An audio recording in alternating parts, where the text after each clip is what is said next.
So with stage 6 load shedding having such a big impact on you today, many other countries have had similar problems. They've had not enough power. Some countries have been able to try and get more electricity for their people, places like India and Uganda, for example. Sumaya Mahomed is the country director in Uganda for Power for All. Sumaya, good afternoon to you. We have such big problems with our power grid at the moment. We have people desperate for electricity. What options are there for people who maybe can't rely on the grid? Thank you so much, Stephen, and thank you for having me.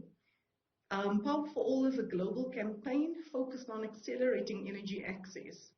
In Uganda, we have a campaign that focuses on how the utilities can partner with decentralized renewable energy companies.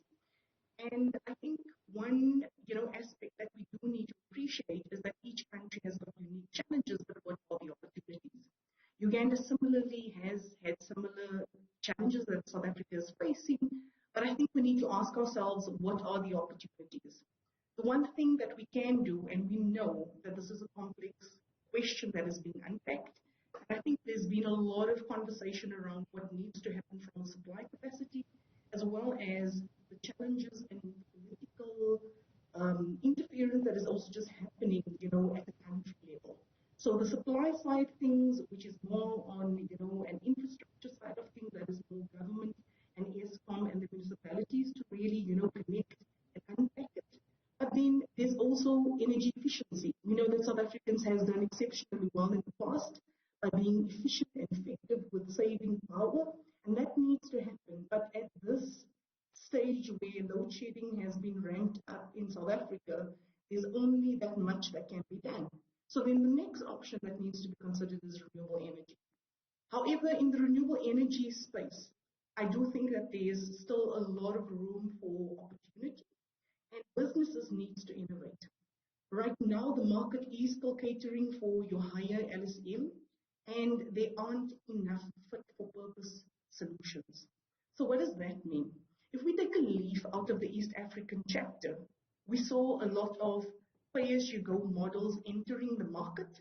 And in South Africa, I can't help but ask, why are we not seeing those type of innovations to support the small businesses?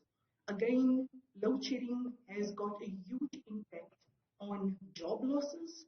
And if this continues, again, it's going to be, our poorest of communities that gets affected, because they are the ones who will be also left at risk, because with load shedding, there is a security challenge that comes into play. Now, can we not take a chapter from the East African market and ask ourselves, what did government do to support these businesses?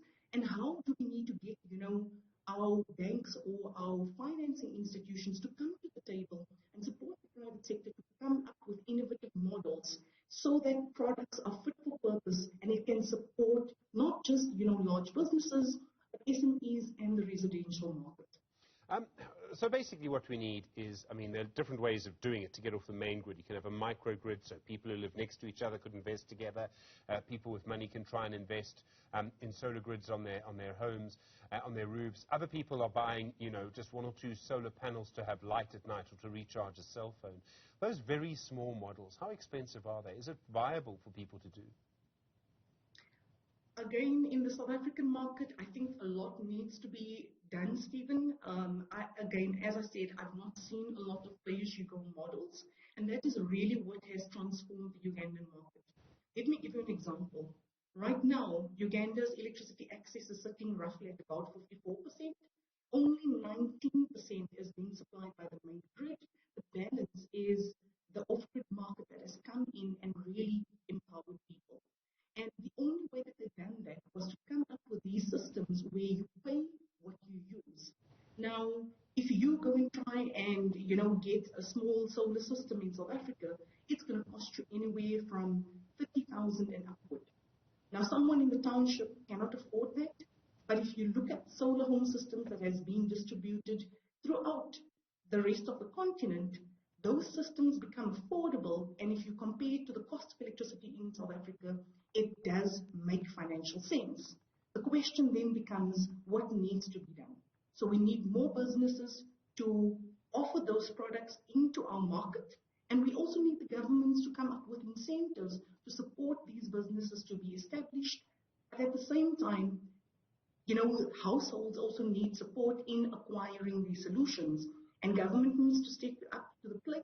There's a lot that they need to do, but again, how can they empower both SMEs and households at this stage? Because it's really those vulnerable communities that are being left, in a compromised state. Sumaya Mahomed, thank you, Country Director for Uganda for Power for All. Do appreciate it.